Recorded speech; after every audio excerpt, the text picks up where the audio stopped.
It's the Opperman Report. And now, here is investigator Ed Opperman. Okay, welcome to the Opperman Report. I'm your host, private investigator Ed Opperman. You can find me at Opperman Investigations and Digital Forensic Consulting just by emailing me directly at oppermaninvestigations@gmail.com. If you like our show, be sure and check out our Patreon. You can find me on Instagram and Twitter at Opperman Report, on TikTok as at Ed Opperman, and you can find our show Friday night at Spreaker.com. I do a live show every Friday night. If you go to Spreaker.com and you sign up for free, you get an email notification whenever I put up new content, and that's where we keep all the archives. Now, I'm really excited about today's guest, Keith Harmon Snow. You can find him at keithharmonsnow.com. He's written a book called The Worst Interest of the Child, The Trafficking of Children and Parents Through U.S. Family Courts. He also has an Indiegogo. He's trying to raise more funds to do a second book on this topic here. Expose Family Court Trafficking Parents and Children on Indiegogo. Mr. Keith Harmon Snow, are you there? Hi, Ed. Thanks for having me on. People can also find me on Instagram, just for their information. That's right. I think I did find you on Instagram, too. Keith Harmon Snow on Instagram. Mm-hmm. Tell the audience about yourself. Who is Keith Harmon Snow?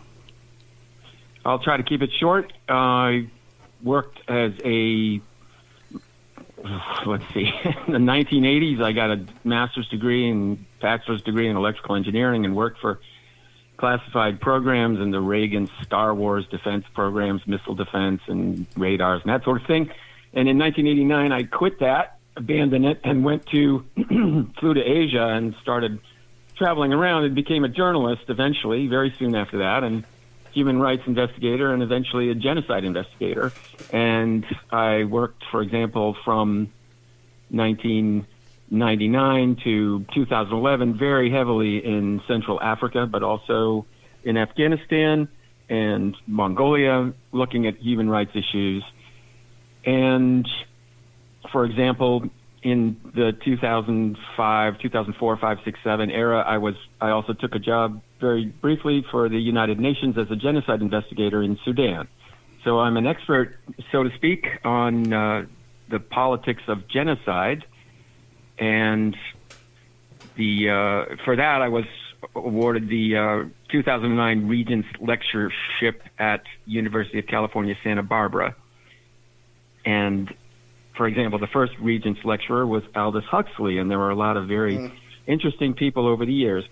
And then finally, in 2013, 11, somewhere around there, I started to learn about this case in a Connecticut courts where a mother's child was being trafficked. And as I heard about it through a friend, I denied that it could possibly be true. And finally, I just got so fed up with all what I thought were the lies that I looked into it myself, and it turned out it was true. And it was so horrifying that I ended up focusing my human rights attention and investigative skills on that story. And in the end, it became the book, The Worst Interests of the Child, which really is focused on Connecticut family courts, but it also looks nationally at a few other cases. And so in the end, I put together 10 or 15 Connecticut cases that had some of the same players, judges, and guardian ad litem, they're called, and lawyers and visitation supervisors, and it looked like organized crime, and so I published the book. Yeah, we've done a lot of shows about family court and CPS and the abuses, the corruption and stuff like that. But in your research here, you've discovered outright sex trafficking of children. Is that correct? Yeah, there's many variations on the term pedophilia and also the term sex trafficking. And, for example, one very prominent case that I've looked into is in Oklahoma, two girls under 10 being trafficked basically by the court into a sex ring, which includes their father. And the court has avoided or ignored all relevant evidence that suggests that the mother is a good mother who's trying to keep the children safe, and the father is, criminal, a psychopath for the most part. And instead of doing the right thing in the best interest of the child, which is what the whole arena revolves around this concept of the best interest of the child. And instead of doing that, they've given the children back to the father and denied the mother access for the most part, meaning she doesn't have very much time with their children at all. And they're being harmed, and now they're being trafficked by the father into, in other words, other men are coming into the picture and raping the children, these two young girls. That's sex trafficking. So, but there are other examples of sex trafficking, that much broader, much more serious, well, that's pretty serious. So much broader, much more profit-based, for example, or in some cases just where one or two children are being trafficked by the court. And when I say that, it means that the court knows what the right thing to do is, and they're doing the wrong thing intentionally. And they're covering it all up, and usually there's a lot of assets involved. They steal all the assets of the family. Mostly it's mothers. It's usually mothers who are persecuted by the courts, but not always. There are plenty of good fathers who are also persecuted by the courts. And it happens differently for different people. So people who live on the lower end of the poverty spectrum versus the people who live on the higher end of the poverty spectrum will be treated differently by the courts.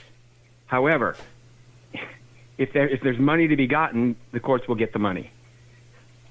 I totally agree with you. That's been my experience as well.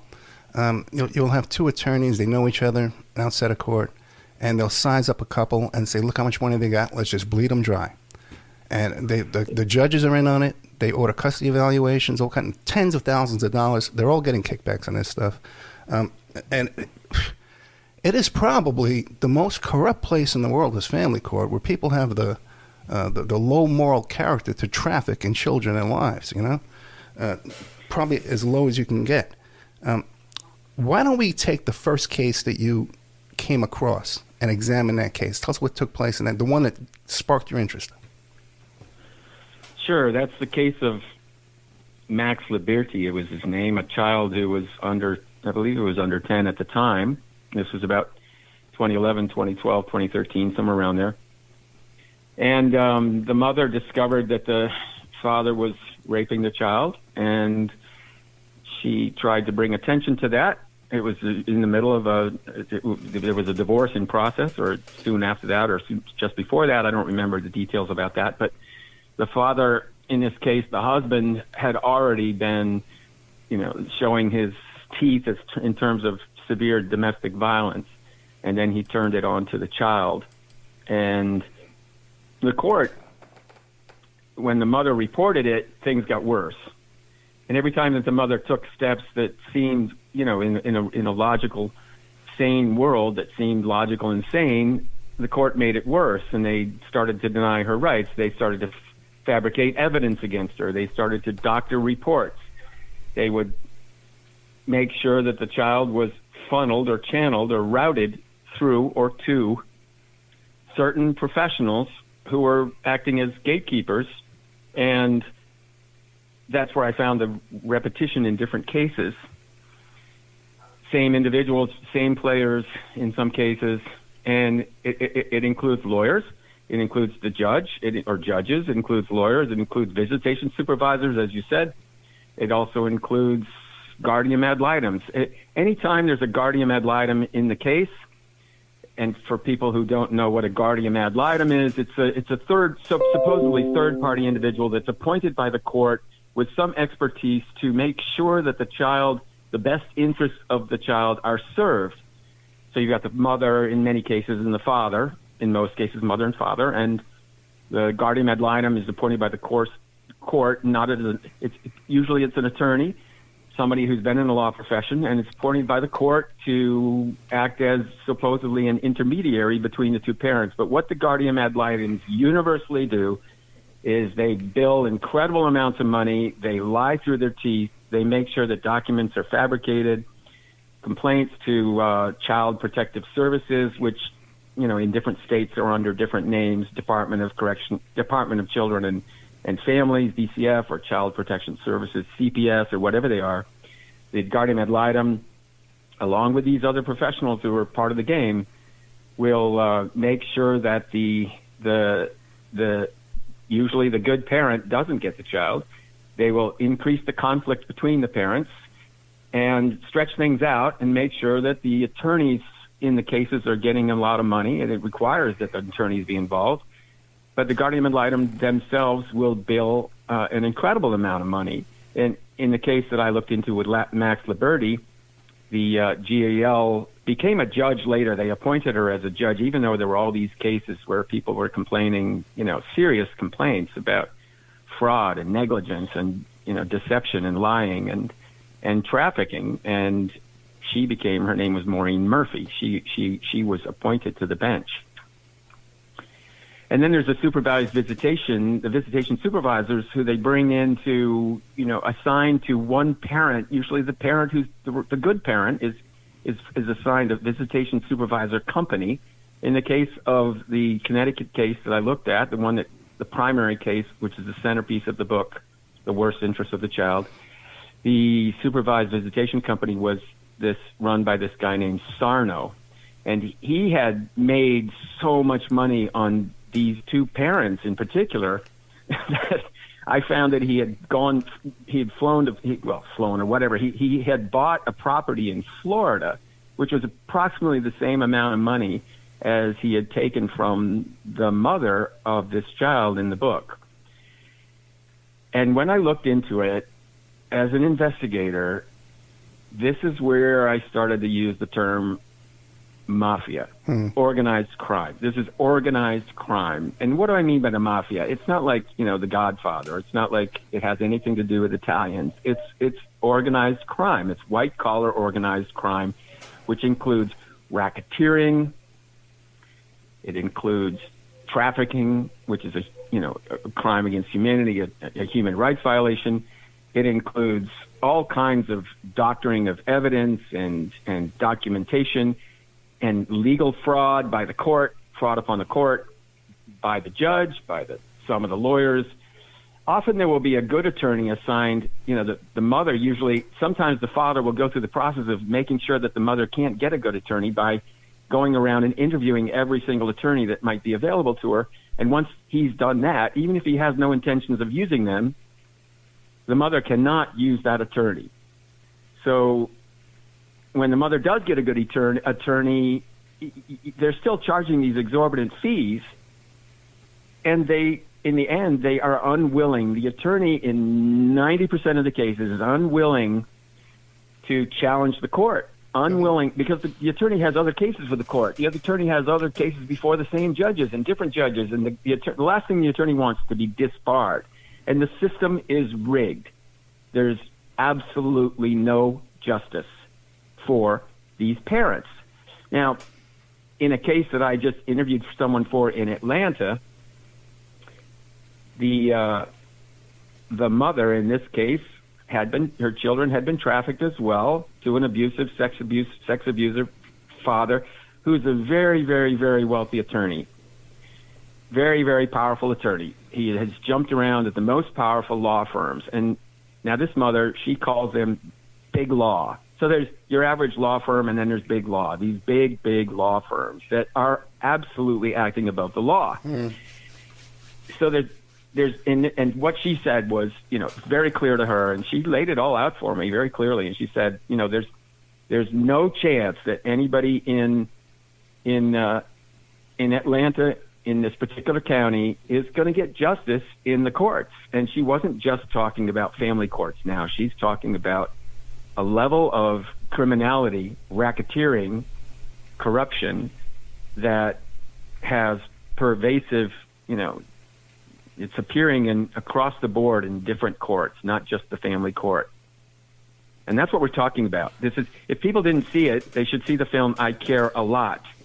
Oh yeah. The film I Care a Lot is similar, but it's about forcing older people into, not even old, but they don't have to be old, but usually it's older people into some sort of a home where the people involved, the attorneys or the owners of the institutions, nursing homes or whatever you want to call them, make a huge profit by having these people incarcerated there. And I Care a Lot makes a very good. People should see that. That's very similar.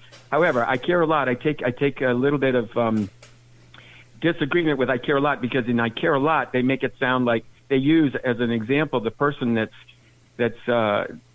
is mistreated turns out to be actually, in this case, somebody who's also involved in criminal activity, where that's absolutely not necessary. They didn't have to do that to make a good film, an accurate film, or a good documentary about the problem.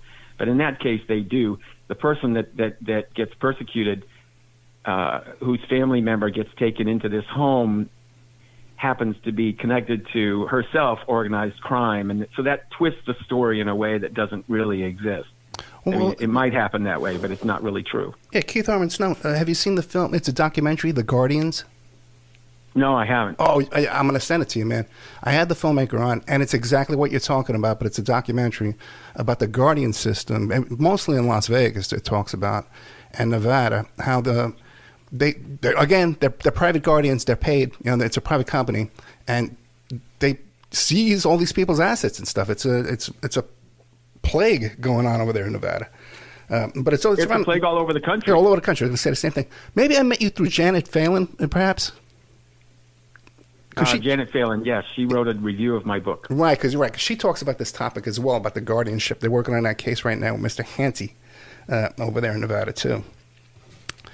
Uh-huh. Let me ask you... I've come across cases and looked at cases in Tucson and Phoenix, and in Oklahoma, in Missouri, in Florida, in North Carolina, in Massachusetts, in New York, especially Westchester County, and Connecticut, also Westchester County. So, but there's also plenty of cases. I get an email usually about once a week from one of these mothers who's being run through the system, her life being destroyed, and there have been cases, obviously from Texas, and there's cases from Ohio, there's cases from South Dakota, there's cases from Washington State, and a lot of cases in California.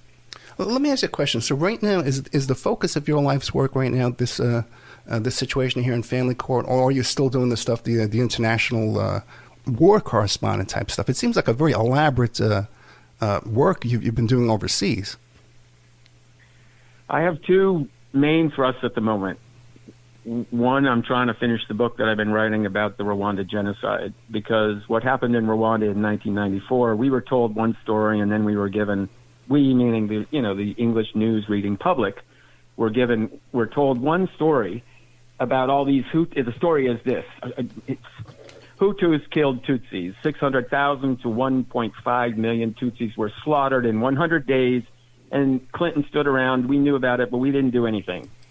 That's the propaganda. That's the establishment line. And, academics have made their careers on that. And it's entrenched. And it's in the Atlantic Monthly, and it's in, Samantha Power from Harvard University wrote the book, A Problem from Hell. Well, they made that movie with Don Cheadle, yeah.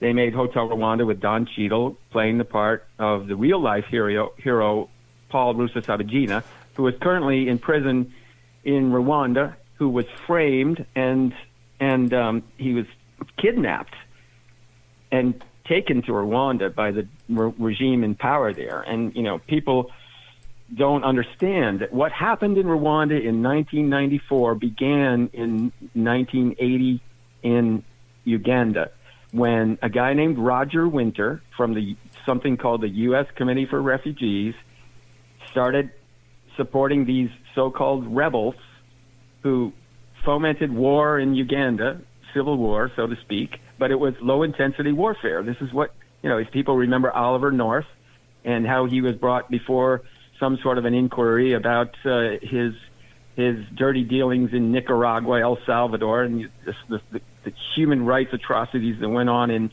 Guatemala, El Salvador, Nicaragua, and the Contra arms scandals. This is exactly what they did in Central Africa as well, but it's been very, very, very heavily covered up. So this guy, Roger Winter, supported helping these rebels. The United States, Britain, and Israel brought them to power in Uganda. That was Yoweri Museveni, the current president of Uganda. And then in 1990, supported the invasion of Rwanda. That was Paul Kagame, the current president, dictator in Rwanda. And in April 6, 1994, the first day of the so-called 100 Days of Genocide that you hear about in Hotel Rwanda or any of these other films, when the two presidents of Burundi and Rwanda were killed in an aerial assassination. Missiles were shot from the ground on the approach of the plane to Kigali, Rwanda, carrying the two presidents. This was a CIA operation. Paul Kagame is our man, and it was a coup d'etat. We took out the president of Rwanda and the president of Burundi.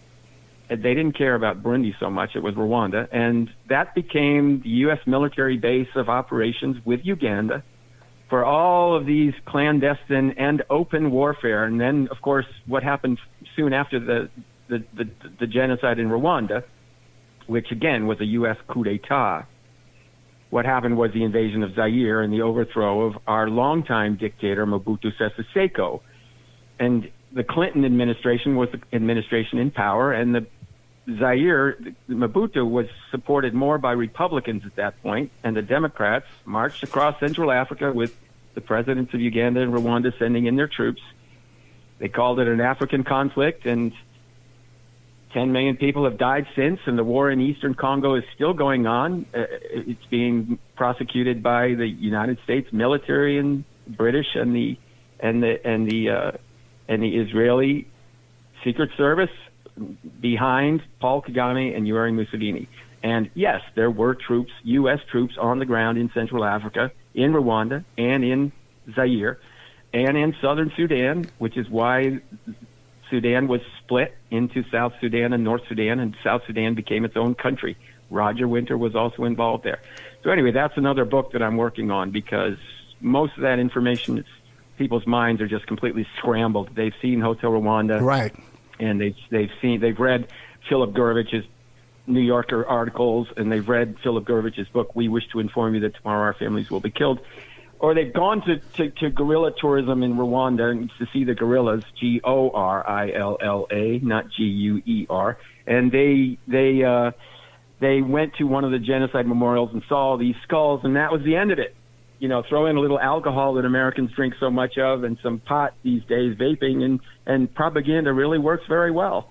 So people aren't able to see the reality of what really went down and is still going down in Central Africa. So that's the book that I'm working on as well. Yeah, once you see a movie that really tugs at your heart, it's hard to ever forget that or ever get unbrainwashed.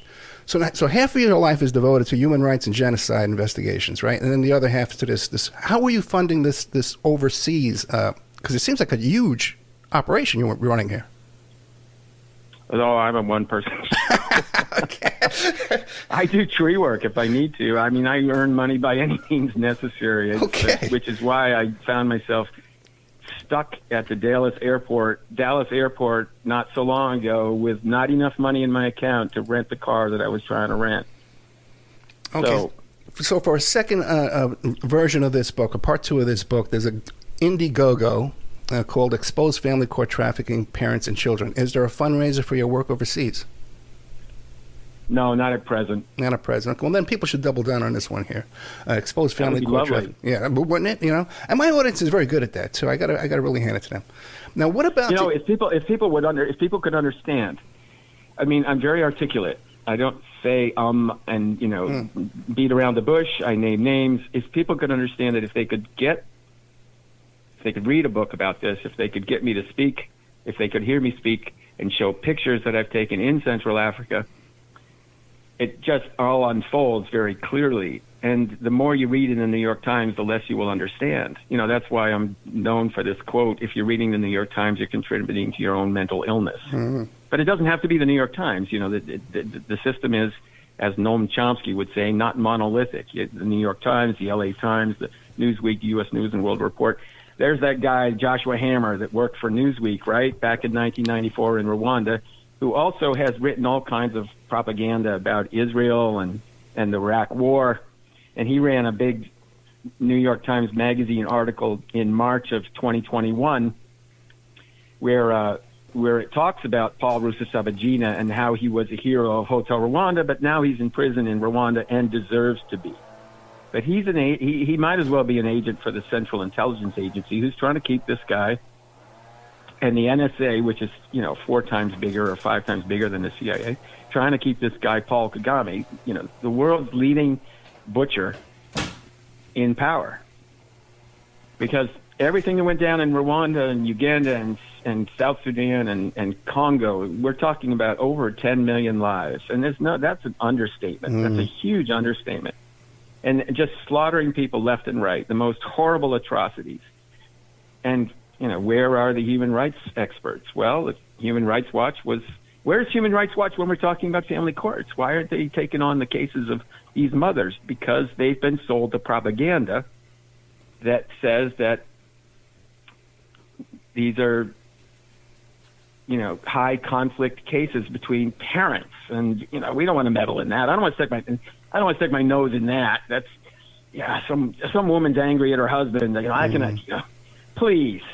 The truth is, this is a giant human rights scandal in the United States of America right now. This mothers and family courts, especially mothers. It's most often mothers because fathers' rights organizations are organized. Fathers' rights movement is a movement. There is no similar thing for mothers. They've, the abuse.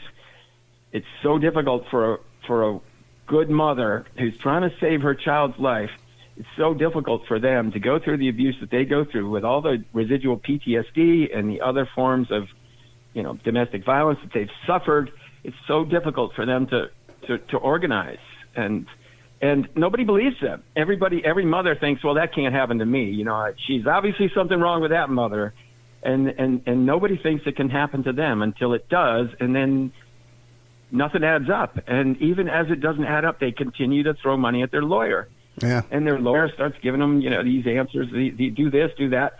But the ultimate truth is most lawyers serve the system and they're not willing to challenge it. And they're just so corrupt, they're not able, or unethical, they're not able to say to themselves or to the mother, I can't really help you.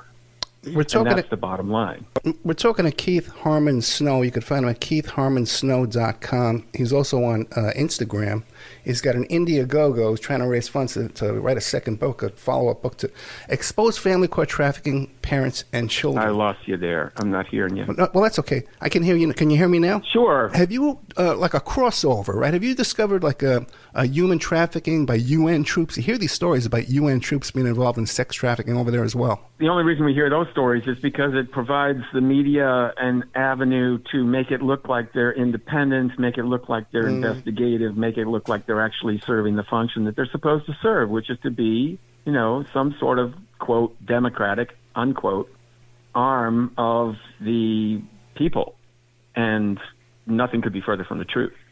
So the United Nations is really just mercenaries serving the interests of powerful countries. And so the UN in Rwanda in 1990, they actually came in December of 1993, UNAMIR, and that's where, there's the film Shake Hands with the Devil about General Romeo Dallaire, the Canadian general who was in charge of UNAMIR, the United Nations Assistance Mission in Rwanda. And UNAMIR just served the RPF, the Rwandan Patriotic Front, Paul Kagame, and the people backed by the United States. So the UN didn't, and of course they didn't stop any genocide in Central Africa at the time, and they didn't stop any genocide in the Congo or Zaire later. And I flew around on Air Monuc, which was the United Nations Observers Mission in Congo airline charter system, where once you're an accredited journalist within the country working with the United Nations reporting, they will fly you around where generally where you want to go. And I often flew Air Monuc, we called it. But Monuc in the Congo was the same, and their follow-on, after the MONUC mission was terminated, it became MONUSCO, which is just some other ridiculous acronym for the United Nations in the Congo. But the point is that they just are mercenaries who serve the interests of the powerful. So what are we talking about in Central Africa? We're talking about George Bush he was a director. George Bush Sr. was on the board of directors of Barrick Gold Corporation, who was involved in the overthrow of Mobutu, seizing the profits to be made there at the time. And the Clintons were connected to American Mineral Fields International. And the Clintons, of course, had a very shady, very dark, nasty history of corruption in Arkansas long before Bill Clinton rose to the position of President of the United States. But the mining companies in Central Africa, for example, we're just talking about a piece of the pie. So gold, silver, diamonds. Maurice Templesman, the former lover of Jackie Kennedy Onassis, Leon Templesman and Sons, diamonds interest in Central Africa, connected to the CIA agent Lawrence Devlin. You can read his book. I mean, it's openly said right there. And that was the connection through Mobutu to make sure that they got the most, the biggest, best diamonds, all the diamonds. They had a cartel that got the diamonds out of Central Africa. Any of these films like Blood Diamond with Leonardo DiCaprio, it's just, white people's nonsense. And at the beginning of the film, they talk about there's a bunch of white suits in The Hague or somewhere like that talking about how these horrible blood diamonds are, as if these people don't know what's going on. And then at the end of the film, they make it clear that they've passed something called the Kimberley process, which certifies all diamonds as clean. Listen, brother, if you're buying your wife a diamond, I don't care where you're buying it, it's a blood diamond. Because the blood diamond industry is rampant, and the Kimberley process was just a smokescreen to make it look like the whole thing had been cleaned up. And I can give you film after film after film. Beasts of No Nation, for example, the first Netflix film that was made, the first film that was made by Netflix, Beasts of No Nation, if you didn't see it, and don't watch it. It's horrible propaganda. But it covers up for the diamonds trade and Hotel Rwanda and on and on. Tarzan. I mean, there's always some white guy. I mean, look at Avatar. Who's the hero in Avatar? Is it Quaritch, the really nasty military guy? Well, for military people, Quaritch was the hero, even though he died. But the guy Jake, who was in a wheelchair in the beginning and ends up becoming the leader of the of the tribe and marries Natiri and all that. I mean, not only is it a white guy, but it's a white guy who's not even able-bodied who becomes the savior, the hero, and the supreme god who comes in on their special bird to save the day. I mean, this stuff goes on and on and on, and people, it's great entertainment. But it's part of the brainwashing. It's part of the manipulation. Absolutely, of the brain. Yeah, and then people say, "Oh, yeah, but Mr. Snow, what about Black Panther?" Well, what about Black Panther? Who's the biggest hero and who's the most protected in the first Black Panther movie? The CIA agent, the little skinny white CIA agent, and he comes back in the second movie. So it's just nasty propaganda, and it's always being it's what are called warlike racial operations. Let me ask you a question. Targets. Now, when you're over there overseas and you're covering these subjects, are you ever in danger? Like, it would be pretty easy to get rid of you. Sure, it's pretty dangerous to go into Afghanistan if the U.S. military finds out that I'm there investigating the U.S. military. It's pretty easy to off me and make it look like have my head cut off and make it look like it was a bunch of towel heads on camels. Fortunately, that hasn't happened to me yet. Yeah. But I definitely am very careful. When I went to Afghanistan, I was very careful about where I went and who I talked to. But and just to be clear, I mean, this is not a joke. I'm persona non grata in 4 countries in Central Africa, and that means that if Paul Kagame could get his hands on me, he would make sure I disappeared or was killed or whatever, tortured. And that's not a joke at all. My name appeared on a hit list, and I wrote a story about it immediately called the Rwanda Hit List. And it appeared on that hit list about 2006. And I was one of many people on the list, but they were the people that were listed as doing damage to the country in terms of telling the truth is what we were doing. We were telling the truth, but from the point of view of the dictatorship in Central Africa, we were doing damage to the country. Where what Paul Kagame has done is he's paid an incredible amount of money on the blood diamonds and the blood minerals out of the Congo, which he's pillaged. They've paid an incredible amount of money to law firms and propaganda firms, PR firms, to smokescreen and cover it all up, such as the firm out of Atlanta, Good Works International. And you know who founded that? Who's that black guy who was on the balcony when Martin Luther King was killed? what was his name? Jesse Jackson? It's a real famous story about how he was on the balcony when Martin Luther King was killed, and it makes it sound like he's another civil rights hero. Well, he's the guy who founded Good Works International. I'm forgetting his name at the moment.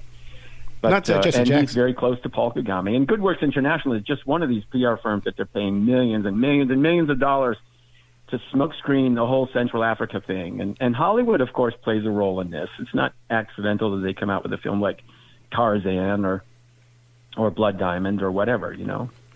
Yeah, and to say that you're on an enemies list, it's not far-fetched because we let saw. me keep talking. So. Oh, you can't hear me? I don't know what to say here. Let's see. There you are. Hi. You hear me now? Okay, good. It's not far-fetched to say that a foreign dictator would snatch up an American and bring him back, because General Flynn was offered that job to go after a Turkish dissident. For our audience, okay, there's a portion of this audience who thinks that the UN is somehow a danger to the United States, that they can somehow oppress the United States with Agenda 21 and UN troops occupying U.S. soil. Do you see a scenario where the UN is not, like you said, on the side of these imperialists and on the side of these genocides? Well, I don't support the United Nations. When they contacted me and asked me to provide testimony at the International Criminal Court, for example, I don't support the International Criminal Court. I didn't support and won't support the International Criminal Tribunal on Rwanda or Yugoslavia or any of them, because they're just victor's justice, just like Nuremberg tried only the Nazis. It didn't try any of the American war criminals, and we committed horrible crimes. We committed horrible crimes in Korea, horrible crimes that people have no idea what the United States did in Korea. And so I wrote a big story about that. But the point is, the United Nations is seen and presented as, that originally I think it could have had, if there was some hope for it, before 1960. But that's the time when, those certain players in the intelligence establishment really subverted the future for the rest of the world. And that would be the Dulles brothers, John Foster and Allen, the head of the CIA, and John Foster was the State Department. And the formation of the CIA out of the OSS, for example, and the birth of the cult of the atom, the nuclear arena, and all of that nastiness that went down with that, which is, there's another area. And people have to be careful not to be caught up in the conspiracies like the Earth is flat. Mm. If you don't believe the Earth, some people are sure the Earth is flat, and that I'm deluded when I think the Earth is round. Well, the Earth is not flat. But anyway, the point is that the whole conspiracy thing, they've made all these movies about conspiracies. There are very real conspiracies. And RICO, if people don't know what RICO is, the Racketeer Influence Corrupt Organizations Act was passed by the U.S. Congress. It's supposed to be able to be used by courts, law firms, legal institutions to bring down severe corruption, racketeering, and extortion. And RICO is just another tool of the establishment, which they use selectively to bring down certain individuals, but not others. And back to the UN, for example, the UN is just another giant corrupt institution.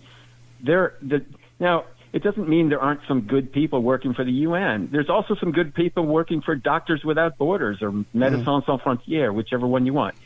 But generally, the biggest business in the world, the biggest single, if we focus on it as an industry, is the charity industry. So you've got the gold, and let's say Congo, you've got gold, diamonds, molybdenum, you've got cobalt and copper and coltan. People see all these stories about coltan in our cell phones, but the big mining industry in Congo is cobalt. Without cobalt, you can't have super alloys. And the cobalt connection was what Mobutu was all about. He made sure that we started getting our cobalt out of the Congo as early as the 1960s.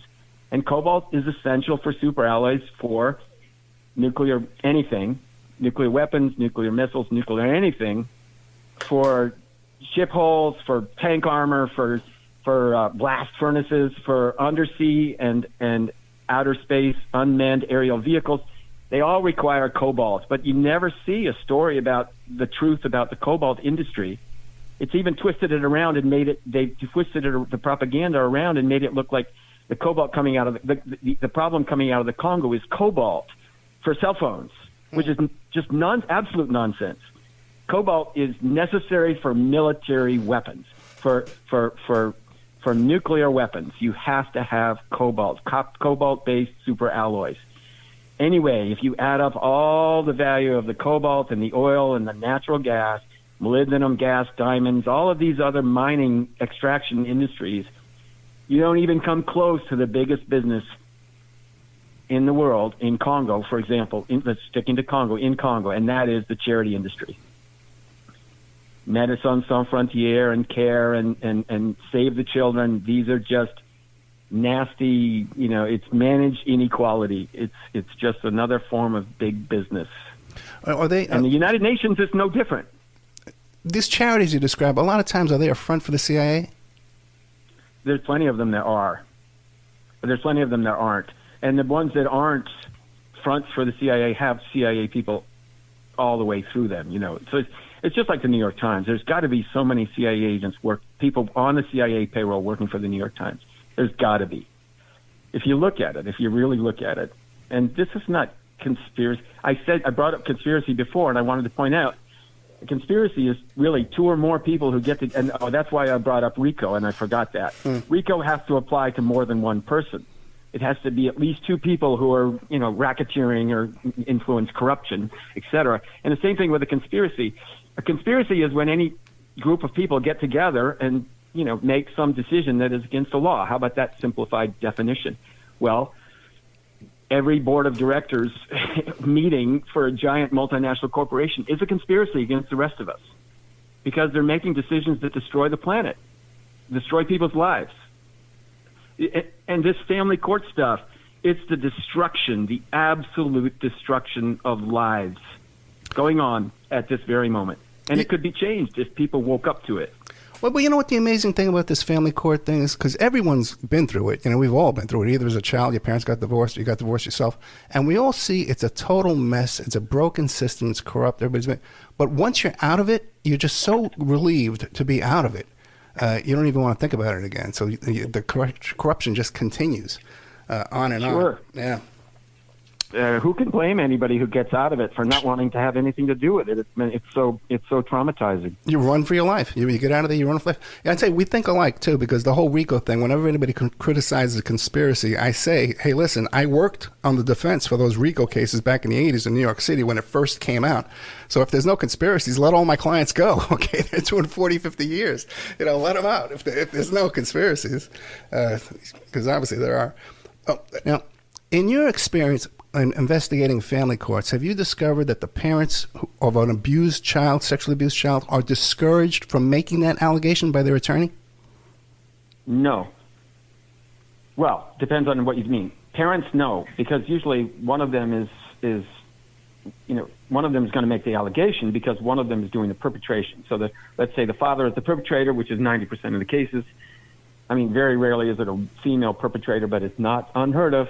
So the father is the perpetrator. The mother makes she files a claim. Losing the language that you used, and I've lost your. Well, let me explain to you. Let me explain. Right, no problem. It's been my experience where a mother is alleging sexual abuse from the father. The attorney will discourage her from making that allegation because it's going to discredit her credibility. It's going to open a whole can of worms, and just like what happens, right? Yes.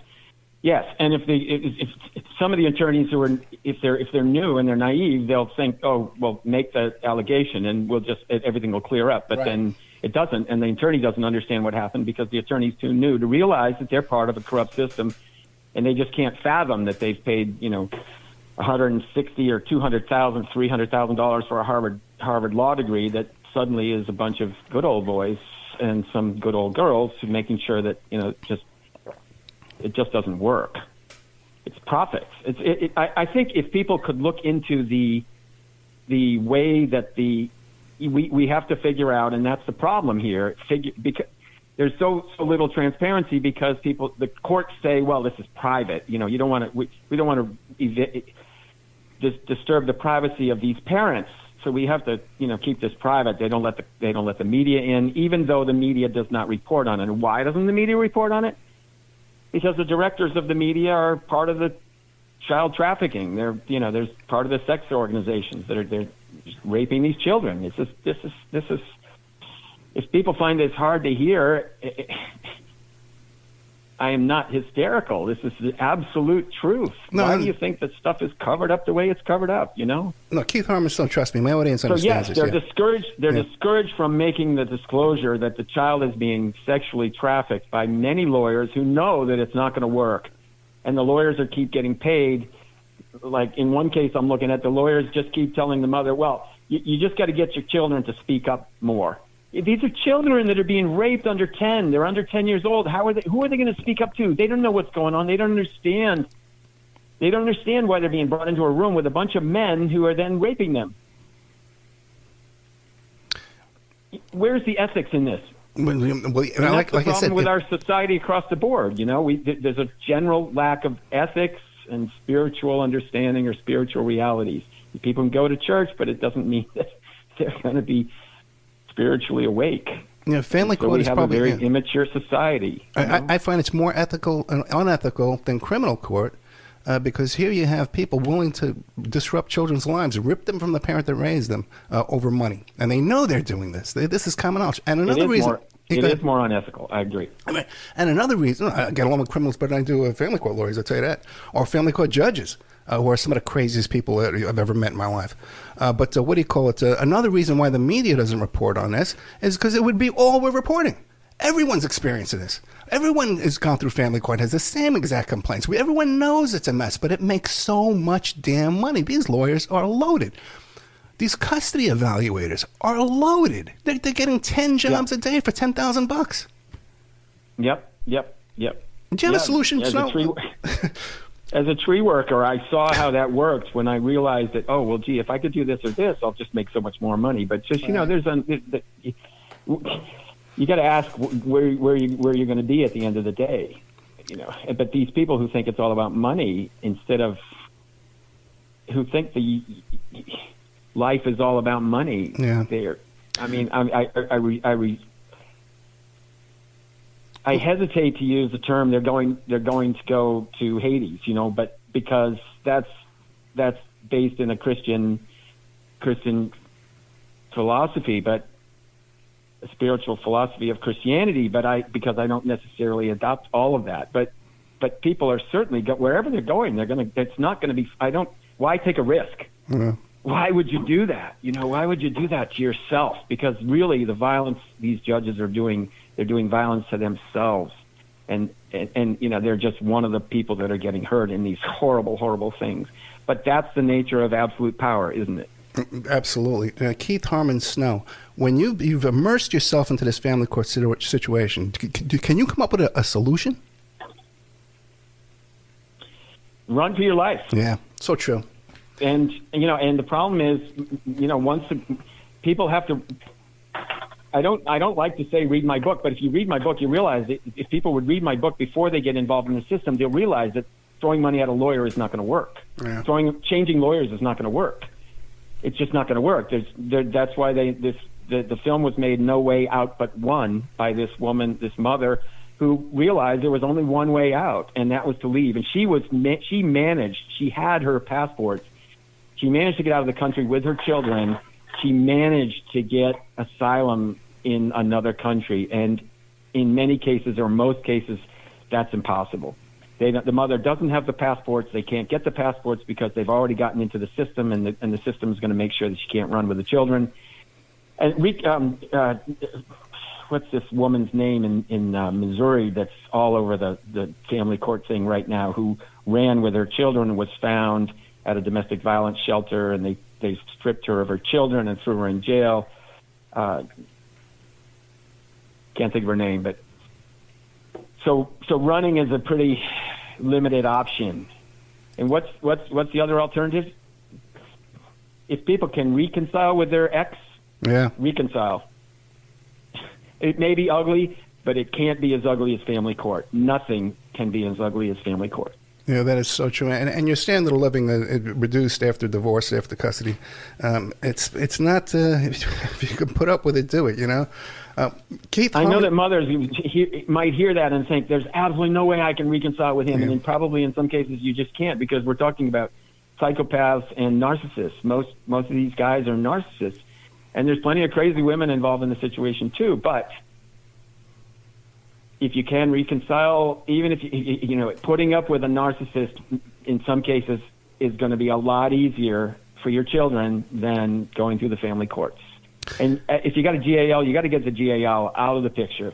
Supervised visitation, no. People have to realize they just. That's why if you can read my book, read it, because it lays it out, and then you will realize that it's not a fun book to read. I don't advise it to anybody, but if you read it, you realize that it's going to happen to you. You can see the signs. It's going to happen to you the same way, differently, but the same. And you can look out for what's going on. Also, people can demand a jury trial. If they can demand a jury trial, their chances are better in front of a jury than in front of one of these corrupt judges. However, that itself has its own problems. Most judges and most lawyers will say, tell their clients, you can't, the lawyer for the defendant will say, for the mother, you can't get a jury trial. That's not true. You have a right to a jury trial in the United States of America. But you have to demand it. You have to fight for it. They're going to resist it because you're basically, stealing the money that they're trying to steal from you.